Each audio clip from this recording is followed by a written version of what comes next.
Biker cinema చూశారు, ఎలా ఉంది, ఎలా అనిపించింది? రేసింగ్ మోడ్లో మనకి స్పోర్ట్స్ సినిమాలు ఏవి లేవు. కుటుంబము అనేది ఎలా బర్డెన్గా మారుతుంది ఒక క్రీడాకారుడికి. టేకింగ్ బాగుంది, అలాగే సాంప్రదాయ ధోరణికి కొంచెం భిన్నంగా వెళ్ళాడు. పర్సనల్ లైఫ్కి తండ్రి యాంబిషన్కి మధ్యలో ఉండేటువంటి వైరుధ్యాన్ని ఆయన పెర్ఫార్మెన్స్ అనే దానికంటే కూడా ఆహార్యంతోనే ఆకట్టుకున్నాడు. శర్వానంద్ సినిమాలు కొత్తగా ఉంటాయి అనే ప్రామిస్ను నిలబెట్టుకున్నాడు.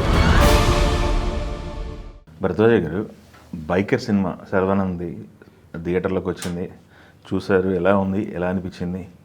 అంటే మనకి ఈ మోటోక్రాస్ తరహా సినిమాలు ఏవి రాలేదు తెలుగులో. బైకర్ నేపథ్యము, ఈ హడావిడి రేసింగ్ మోడ్లో మనకి స్పోర్ట్స్ సినిమాలు ఏవి లేవు. అయితే కథగా చెప్పుకోవాలి అనుకుంటే బైకర్ సినిమాలో ఉన్న కథని మనం ఇతర స్పోర్ట్స్ నేపథ్యాల్లో చూసాం ఇంతకుముందు. ఇతర స్పోర్ట్స్ నేపథ్యాలు అంటే మనం అశ్విని దగ్గర నుంచి సినిమాలు చూస్తున్నాం స్పోర్ట్స్ బ్యాక్డ్రాప్లో. ప్రతి సినిమాలోనూ కొన్ని హర్డిల్స్ రావటము, ఎలా విజయం సాధించారు, వాళ్ళు పడిన కష్టం ఏమిటి, జీవితంలో ఉండేటువంటి గందరగోళాలు ఏమిటి, సైకలాజికల్ ఫ్యాక్టర్ ఏ మేరకు పనిచేస్తుంది ఒక క్రీడాకారుడి మీద అనేది మనం ఈ మధ్య కాలంలోనే నాని యాక్ట్ చేసిన సినిమా ఒకటి చూసాం, క్రికెట్ నేపథ్యంలో జెర్సీ అని. ఆ జెర్సీ సినిమా తాలూకా ఛాయలు కొన్ని కనిపిస్తాయి ఈ సినిమా స్క్రీన్ ప్లేలో. అంటే కుటుంబము అనేది ఎలా బర్డెన్గా మారుతుంది ఒక క్రీడాకారుడికి అనే నేపథ్యం ఈ సినిమాలో కూడా నడుస్తుంది, బైకర్లో కూడా. అమ్మానాన్నతమ్ములో కూడా వాళ్ళ కాన్ఫ్లిక్ట్ ఉంటుంది కదా, అంటే కొడుకు కుటుంబము ఈ భారం అయిపోవటం వాళ్ళంతా అంతే. అంటే ఫ్యామిలీ తాలూకా రిలేషన్స్ అవి క్లియర్గా లేకపోవడం, దాని తాలూకా ప్రెజరు ఉంటుంది స్పోర్ట్స్ మ్యాన్ మీద అనేది చాలా చూసాం మనం. ఓకే. కాబట్టి కథగా కొత్తదనం ఏం లేదు దీనిలో. మేజర్గా ఎన్విరాన్మెంట్ కొత్తగా అనిపించింది. ఓకే, ఆ ఎపిసోడ్లు బాగున్నాయా? ఎన్విరాన్మెంట్ కొత్తగా అనిపించటం అనే దాని మీదే ఎక్కువ కేంద్రీకరణ చేశాడు. ఇక్కడ భావోద్వేగాలు పండించటము, క్యారెక్టర్ల నుంచి ఏదో చేయించటము అనే దానికన్నా కూడా వాళ్ళని అలా ఎమోషనల్గా నడిపిస్తూ మిగిలిన వ్యవహారం అంతా కెమెరాతో తాను చెప్పాలి అనుకున్నాడు. మేజర్ కథని ఆడియన్స్కి కెమెరా ద్వారా కన్వే చేయాలని డైరెక్టర్ ఫిక్స్ అయ్యాడు అభిలాష్ రెడ్డి. అతను టేకింగ్ చాలా బాగుంది. అలాగే సాంప్రదాయ ధోరణికి కొంచెం భిన్నంగా వెళ్ళాడు టేకింగ్ పరంగా. అలాగే స్క్రీన్ ప్లే ఆర్డర్ చాలా బాగా వేసుకున్నాడు. ఇది టైం అంటే ఒక టైంలో ఒక ఎమోషన్ని, ఒక టైంలో ఎమోషను, ఇంకొక టైంలో అదే ఎమోషన్లో ఇంకో క్యారెక్టర్, అలా మ్యాచ్ చేసుకుంటూ పేర్చుకుంటూ వెళ్ళాడు సన్నివేశాలు. దాంతో చూస్తున్నటువంటి ప్రేక్షకుడికి ఒక రొటీన్నెస్ అనిపించలేదు. ఓకే, అనిపించకుండా డ్రైవ్ చేసుకుంటూ వెళ్ళిపోయాడు. టోటల్ సినిమా చూసి బయటకు వచ్చి కూర్చున్న తర్వాత ఏమిటి ఈ సినిమాలో కంటెంటు అంటే చెప్పుకోవడానికి ఏం లేదు, కానీ థియేటర్లో కూర్చున్నంతసేపు ఆడియన్స్ని ఏదో మేరకు ఎమోషనలైజ్ చేసేటువంటి ప్రయత్నం బలంగా చేశాడు. థియేటర్లో కూర్చున్నటువంటి ప్రేక్షకుడిని ఎమోషనలైజ్ అయినా చేయాలి, ఎంగేజ్ చేయాలి, ఎంటర్టైన్ చేయాలి. ఎంటర్టైన్మెంట్ కంటే కూడా ఎమోషనలైజ్ చేసే ప్రయత్నం చేశాడు. అలాగే తండ్రి కొడుకుల మధ్య ఉండేటువంటి బంధము, కొడుకుల విజయాలని తండ్రులు ఈజీగా అంగీకరించరు అనేది ఒక సెంటిమెంట్ ఉంది మనకి. ద్రోణాచార్యుడి దగ్గర నుంచి ద్రోణాచార్యుడికి అశ్వత్థామకి మధ్య జరిగేటువంటి కొన్ని మహాభారతంలో జరిగే సంఘటనలు కొన్ని వాడాడు ఈ సినిమాలో. వాడుతూ ఆయన ఎంతసేపు లేదు అవతలవాడు ఓడిపోవడం వల్ల నువ్వు గెలిచావు అంటూ ఉంటాడు. అంటే ఓటమి వలన నీకు గెలుపు సాధ్యమైంది, కానీ నీ కెపాసిటీ ఇంకా తక్కువగానే ఉంది అని చెప్పడం. ఓకే, అంటే రివ్యూ చేసే పద్ధతి కొంచెం హర్టింగ్గా ఉంటుంది. ఈ హర్టింగ్గా రివ్యూ చేసేటువంటి తండ్రి కోచ్గా ఉండటం, అలాగే కొడుకుని ఒక తాను సాధించలేని విజయాలని కొడుకు ద్వారా సాధించి ప్రపంచానికి తానేమిటో చాటి చెప్పాలి అనేటువంటి ఒక స్వార్థం తండ్రి పాత్రలో ఉంటుంది న్యాచురల్గా. అందుకోసం కొడుకు మీద విపరీతమైనటువంటి ప్రెజర్ డంప్ చేస్తూ ఉంటారు.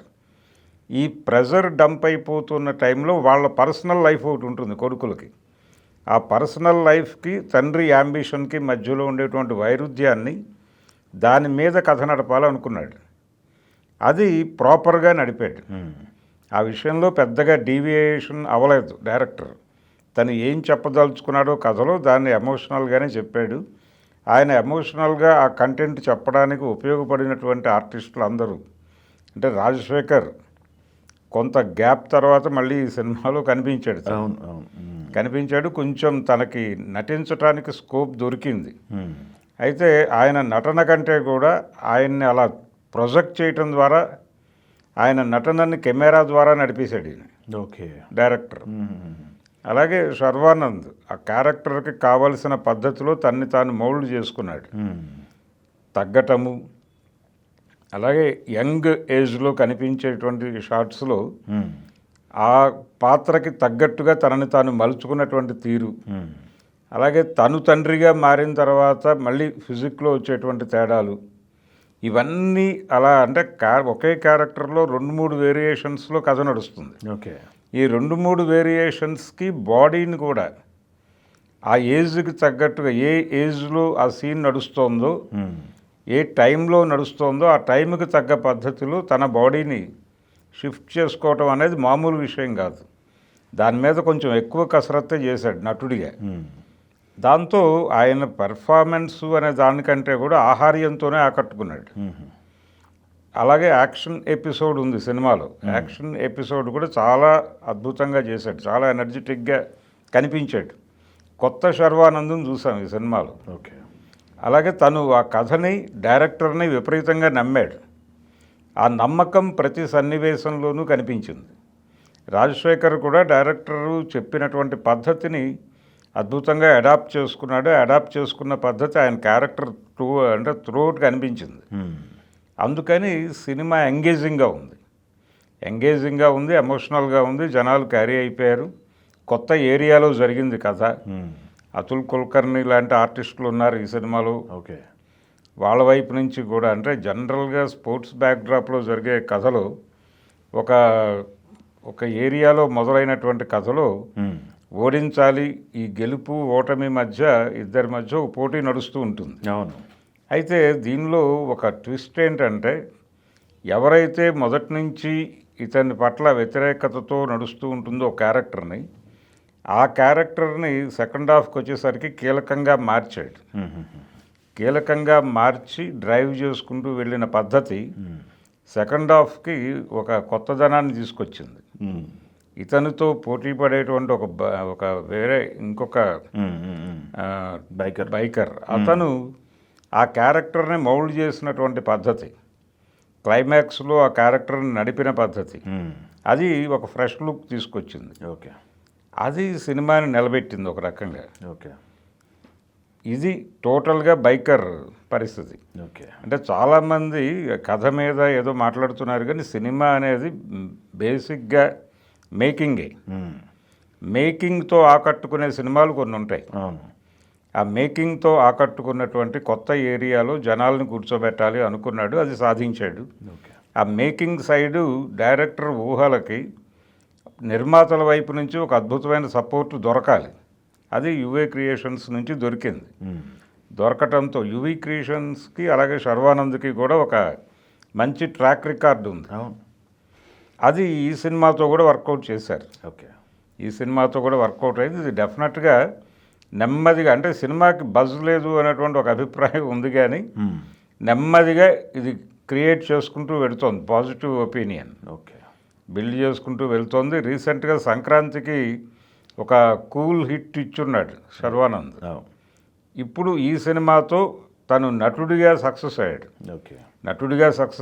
అలాగే ప్రాజెక్ట్ వైజ్గా కూడా సక్సెస్ఫుల్ ప్రాజెక్టే అది. డెఫినెట్గా మళ్ళీ ఒకసారి తనని తాను ఆడియన్స్లో అద్భుతంగా రిజిస్టర్ చేసుకోగలిగాడు. ఇప్పుడు ప్రామిస్ చేశాడు ఆయన, శర్వానంద్ సినిమాలు కొత్తగా ఉంటాయి అనే ప్రామిస్ని నిలబెట్టుకున్నాడు. ఆడియన్స్ మూవ్ అవుతారు నెమ్మదిగా. నెక్స్ట్ ప్రాజెక్టులకు ఉపయోగపడేటువంటి ఒక పునాది అయితే వేసుకున్నాడు. తెలుగు వన్